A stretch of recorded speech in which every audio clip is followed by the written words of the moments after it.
안녕하세요. 저는 박태현 목사입니다. 1년 전에 워싱턴 한인교회 영어회중 담임자로 부임했습니다. 오늘 이 귀한 자리에서 여러분들에게 설교를 할 수 있는 은혜를 주신 하나님께 영광 돌리고 여러분들에게 감사드립니다. 그리고 저는 2세입니다. 뉴저지에서 태어나서 뉴욕에서 자랐습니다. 그래서 한국어가 조금 서툴고 이상하다면 이해해 주세요. 설교하기 전에 간단한 제 소개를 하고 우리 영어 회중에 대해서 설명해 드리겠습니다. 저는 감리교 목사님으로 태어나서 감리교 목사님 아들로 태어나서 자랐습니다. 저희 아버지는 박효성 목사는 1983년에 기독교에 대한 감리회에 속한 뉴욕 한인 제1교회를 개척하셔서 오늘까지 33년간 한 교회를 담임하고 계십니다. 그리고 지난 월요일 기독교에 대한 감리회 미주 자치연회에 초대 감독님으로 취임하셨습니다. 이것이 하나님의 은혜가 아닌가 생각합니다. 저에게는 형이 있습니다. 형도 감리교 목사입니다. 뉴저지에 있는 아콜라 한인연합감리교회 영어회중 아콜라 커버넌트 처치라고 담임하고 있습니다. 저는 올해 결혼 10년 차입니다. 짧은 10년이죠. 하지만 그 짧은 10년 동안 결혼 생활에서 배운 것이 있다면 참 하나님의 은혜가 생각보다 깊습니다. 또한 넓습니다. 그런 교훈입니다. 결혼 생활을 1년만 해도 결혼하신 분들은 잘 알 것입니다. 결혼이란 서로 다른 두 사람이 하나가 되어 그 하나됨을 잘 이루려고 하는 과정 속에 어려울 때가 있습니다. 각 다른 부모와 다른 환경에서 자라왔고 살아온 경험도 다르기 때문입니다. 마음이 100% 맞을 때가 있고 또 안 맞을 때도 있습니다. 건강한 결혼은 그 차이가 날 때 서로 감싸주고 사랑하고 덮어주고 은혜를 나누는 것이라고 생각합니다. 어려울 때가 있습니다. 힘들 때도 있습니다. 여기에 대하여 뉴욕에 있는 Redeemer Presbyterian Church를 담임하는 팀 켈러 목사님께서는 이렇게 말씀하십니다. 결혼은 복음의 말씀을 설명하고 복음의 말씀은 결혼을 설명합니다. 인간관계 속에서 제일 뜻이 있으며 힘든 관계가 부부라고 할 수 있습니다. 나의 모든 약점이 보이고 상대방 또한 자신의 약점을 모두 보이기 때문입니다. 사람들 앞에서 나의 장점만을 보여주고 살아갈 수는 있을지라도 결혼한 부부들은 그렇게 못합니다. 하느님께서는 우리에게 주어진 최고의 선물이 바로 결혼이라고 할 수 있습니다. 근데 어떤 누구는 어떻게 이 어려운 결혼이 하나님의 선물이 될 수 있을까라고 생각할 수 있습니다. 그러나 답은 이렇습니다. 더 어려울수록 우리는 은혜를 찾고 구하기 때문입니다. 그 하나됨이 이루어지는 과정 속에 은혜가 정말로 필요할 경우가 제일 많기 때문입니다. 10년간 그것을 제가 배웠습니다. 그리고 앞으로도 계속 배워 나갈 것입니다. 저희 아내는 저와 함께 목회합니다. 참 재밌습니다. 현재 VOPC 교육부 전도사로 섬기고 있습니다. 저에게는 자녀가 셋 있습니다. 다 딸입니다. 딸 복 터졌다고 그러죠. 저희 부모님한테는 아들 형제밖에 없어서 저희 아버지는 꼭 딸 낳으라고 하셨습니다. 그래서 딸 셋 낳습니다. 첫째는 7살, 둘째는 곧 5살 되고 막내는 2살 반입니다. 그리고 네 번째가 생겼습니다. 10년 전에 결혼하기 전에 우리는 아이들 넷을 놓자고 결정했습니다. 저도 그렇고 아내도 그렇습니다. 둘밖에 없습니다. 그래서 둘은 좀 너무 심심했고요. 그래서 우리는 그러지 말자. 근데 셋은 좀 odd number라고 그러죠. 그래서 좀 even하게 만들자 그래가지고 원래 결혼하기 전에는 넷을 놓자고 그랬어요. 근데 첫째가 태어난다면은 기브업을 했거든요. 근데 이제 이루어집니다. 그리고 아들이라고 알게 됐습니다. 그래서 하나님께 감사할 뿐입니다. 워싱턴 한인교회 영어회중 이름은 Vision of Peace Church입니다. 그래서 VOPC라고 합니다. 지난 30년간 워싱턴 한인교회 많은 기도와 도움을 통해 오늘날까지 잘 성장하면서 왔습니다. 그동안 여러 가지 어려움도 있었다는 것을 알고 있습니다. 그러나 여러분들께서 잘 지켜주시고 도움이 필요할 때마다 도와주셨습니다. 진심으로 감사드립니다. 이제 VOPC가 7월이면 그동안 백인 교회로 있었던 체스터브룩 유나이티드 메서디스트 처치와 합쳐서 새로운 역사로 들어갑니다. 이것은 복음과 하나님의 나라를 위한 것이기 때문입니다. 체스터브룩 연합감리교회는 교인 수가 줄어 문을 닫을 지경에 되어서 워싱턴 한인교회의 도움을 청해 왔습니다. 체스터브룩 교회는 문을 닫지 않고 그 건물과 땅을 계속 복음의 사역을 위해 사용하고 싶어 하십니다. 우리는 이것을 두고 교회 지도자들과 함께 기도했습니다. 그리고 기도 중에 결론을 내린 것은 바로 영어 회중이 나가서 체스터브룩 교회와 하나가 되어 130년 되는 역사를 새로운 비전을 가지고 이어가게 만들자는 것이었습니다. 30년의 영어 목회 역사를 내려놓고 우리의 이름과 전통도 내려놓고 체스터브룩 연합감리교회가 되길 결정했습니다. 우리는 결심하고 약속도 했습니다. 지난 30년간 영어 목회 발전과 부흥을 못했던 것을 체스터브룩으로 가서 이루면서 워싱턴 한인교회와 파트너 교회가 되어서 더 깊고 더 크고 의미가 있는 차세대 목회를 하기로 했다는 것입니다. 지난 몇 년간 우리 대학생들이 고등학교 졸업하면서 VOPC로 이동하는 것이 어려웠어요. 그 어려웠지만 우리는 오히려 체스터브룩으로 가서 대학 목회를 더 활성시켜서 우리 워싱턴 한인교회 차세대의 미래를 위해 최선을 다하겠다는 결심을 했습니다. 우리 감리교회 법과 전통을 따르면 클러스터 미니스트리라고 하죠. 그 클러스터 미니스트리는 한, 두, 세 교회가 같은 비전을 가지고 더 큰 사역을 위해서 리소스와 타임하고 에너지를 합쳐서 더 큰 일을 하는 것이 클러스터 미니스트리입니다. 아직 한인교회에서는 한인연합감리교회에서는 1세와 2세 목회에서 이런 모델이 없습니다. 그래서 우리가 이것을 통해 새로운 모델을 개발하고 발전시켜 나갈 것입니다. 우리 알링턴 지방과 버지니아 연회에서 큰 기대를 하고 있으며 많이 응원하고 지원합니다. 여러분들도 워싱턴 한인교회를 사랑하며 VOPC를 위해 기도하고 사랑했듯이 이 새로운 방향으로 가는 데에 많은 협조를 부탁드립니다. 체스터브룩 교회의 성장은 워싱턴 한인교회의 성장이요, 워싱턴 한인교회의 성장은 또한 체스터브룩 교회의 성장이라고 저는 믿습니다. 우리 다 같이 한 마음으로 한 믿음으로 새로운 역사로 달려갑시다. 오늘 말씀은 우리는 하나님의 귀한 자녀입니다 라는 주제로 말씀드리겠습니다. 한국 이민교회와 이민가정과 미국 사회에서 살아온 과정 속에 2세들이 많이 정체성을 붙들고 염려하고 씨름을 합니다. 저도 많이 그랬습니다. 2세들뿐만 아니라 모든 사람들은 정체성을 가지고 염려하지 않습니까? 오랫동안 나의 정체성은 학교 성적이었어요. 그리고 교회 생활은 거룩한 삶이었습니다. 사회에서는 공부를 마치고 직장 생활을 할 때 매달 받는 사례비였습니다. 돈을 더 많이 벌수록 나의 값이 더 올라갔습니다. 사회생활에서 성공하면 나의 정체성이 더 강해졌습니다. 친구들이 많을수록 더 좋았습니다. 나를 더 좋아하는 사람이 있고 그리고 칭찬받고 남들로부터 존경을 받았습니다. 그래서 그만큼 더 나의 창조성을 만들었습니다. 나의 삶의 의미는 어떻게 하면은 박태현이라는 사람을 더 발전시키고 남들 보기에 흠이 없고 성공적인 사람이 될 수 있을까라는 것이었습니다. 그러나 그렇게 살다 보니 제 마음속에 교만함이 생겼습니다. 나의 능력으로 나의 자신을 세우려고 하니 남들과 비교하게 되더라고요. 그리고 나의 능력과 나의 결과를 자랑할 수밖에 없더라고요. 그렇게 완벽하지도 못하면서 내 마음속에 교만함과 저주가 많았는데 제가 그래도 남들보다는 낫다라는 생각이 들더라고요. 나의 정체성은 나의 행동과 결과를 보고 정했기 때문입니다.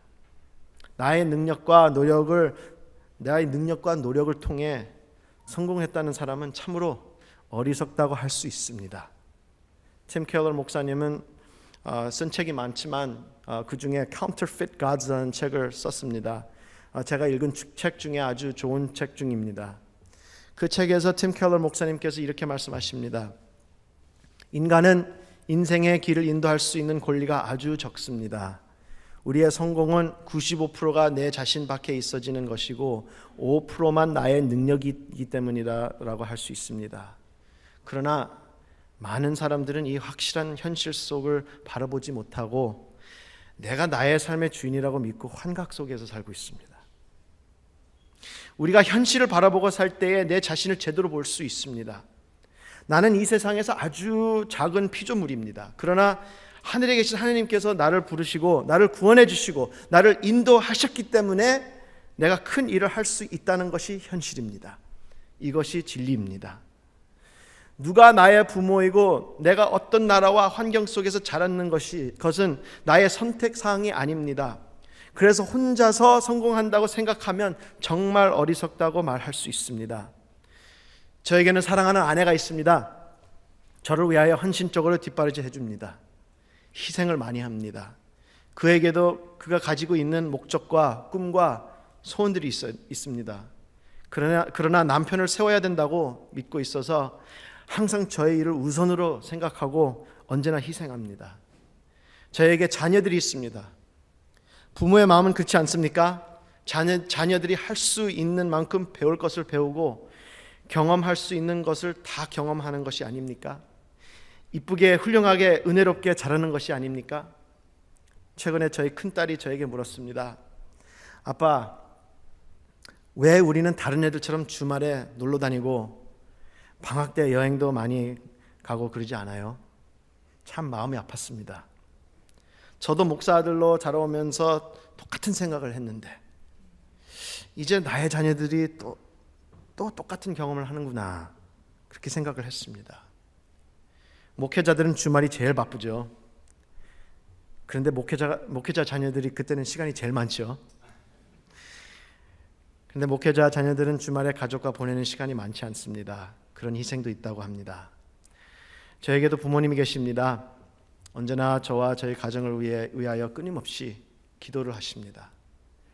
얼마 전에 제가 개인적인 여러 가지 어려움을 겪고 있었습니다. 그때 저희 아버지가 아무것도 모르는데 문자를 저에게 보내셨습니다. 아들아, 내가 매일 너를 위하여 기도하고 있다. 나의 며느리와 손녀들을 위해 매일 기도한다. 그래서 무슨 어려움이 있어도 힘내라. 나의 자랑스러운 아들 사랑한다. 전 눈물 좀 많이 났습니다.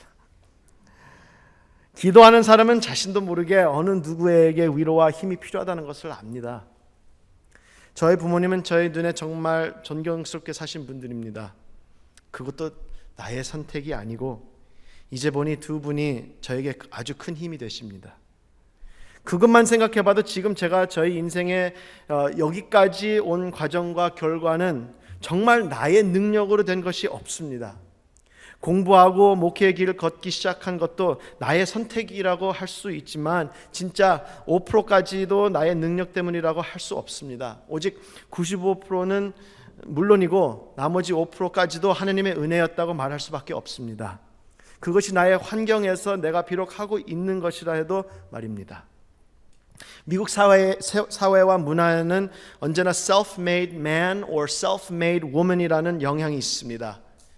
그러나 그것은 복음이 아니죠.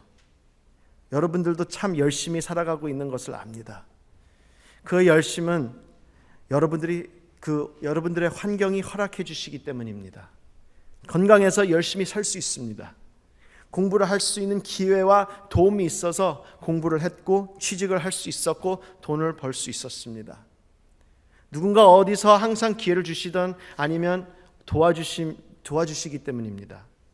복음의 메시지가 그렇습니다. 우리는 우리의 능력으로 구원받은 것도 아니고 그리고 성화도 이루지 않습니다. 요한 웨슬리 목사님께서는 그것이 다 은혜라고 말씀하셨습니다. 우리가 할 수 있는 것은 믿는 것입니다.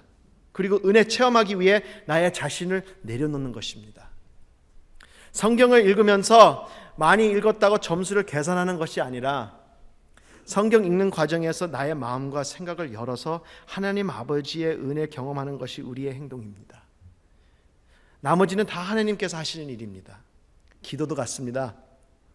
기도의 시간을 오래 할수록 점수를 계산해서 성화를 이루는 것이 아니라 기도를 통해 하나님의 마음을 알게 되고 예수님과 동행하면서 은혜를 경험하는 것입니다. 믿음이 더 깊어지는 것입니다. 우리는 마음과 생각을 내려놓기만 하면 됩니다. 오직 하나님의 은혜로 내가 여기까지 왔다는 것을 깨닫고 믿으시면 교만해질 수 없습니다. 그리고 더 중요한 것은 정체성이 더 이상 나의 열매와 가지고 있는 명예나 권력을 계산해서 올라갔다 내려갔다 하는 것이 아니라 복음의 말씀은 우리의 정체성은 하나님의 자녀라고 하는 것입니다. 귀한 아들, 딸들입니다. 그리고 우리가 하나님의 귀한 자녀가 되기 위해 아무것도 안 하고 믿기만 했다면 우리의 기독교 정체성은 사계절 날씨처럼 매일 변덕되지 않습니다. 주님의 은혜라면 아무리 나의 삶이 혼란스러워져도 나는 잔잔한 물가에 있다는 것입니다. 아무리 파도가 쳐도 나는 꾸준하게 앞으로 나갈 수 있습니다. 신앙생활 하시면서 얼마나 많이 낙심할 때가 있습니까? 우리는 사람이기 때문입니다. 그래서 기독교인은 사람을 보지 않습니다. 내 자신도 보지 않습니다. 오직 예수 그리스도만 바라봅니다. 믿으시기 바랍니다. 이런 예화가 있습니다. 어떤 아이가 어머니와 함께 해변으로 갔대요. 하루 종일 이 아이는 모래와 물 가지고 놀았습니다. 모래 속에 깊은 구멍을 파서 버켓을 가지고 물을 담아서 그 구멍에다가 부었습니다. 그러더니 물이 서서히 없어졌어요.